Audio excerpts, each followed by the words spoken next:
जी नाज़रीन, अॼु जुदे में ही ॻोठ अब्दुल गफ़ूर जमाली जा रहवासी जेका आहिनि सरापा एहतिजाज आहिनि। इन्हनि जो चवण इहो आहे त असांजी जेका ॻोठ ते जेका ज़बरदस्ती कब्ज़ो कयो वियो आहे। अचो त इन सिलसिले में इन्हनि सां मुज़ाहिरीन सां ॻाल्हायूं था त उन्हनि जो छा चवणु आहे।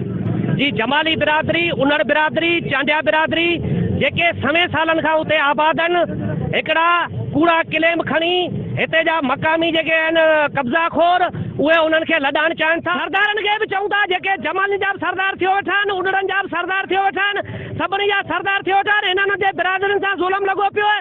हिन कारे में वरी बि उन्हनि सां अवामी तहरीक गॾु ऐं ही नौजवान गॾनि।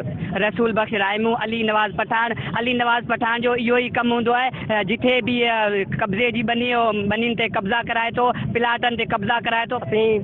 हींअर जेको रसूल बख्श रायमू, नवाज़ पठान असांजी बनी ते कब्ज़ो करे असांजे घरनि खे ढाइण जी कोशिशि कनि पिया, जेके धारियनि खे वठी ऐं हिते असां ते अची कब्ज़ा कराए असांखे जेको असांजे घरनि में तशदुद कराए, असांजो ईद असांजी हराम करे। कैमरामैन नवीद मजीद सां गॾु शाहिद मजीद, सिंध टीवी न्यूज़।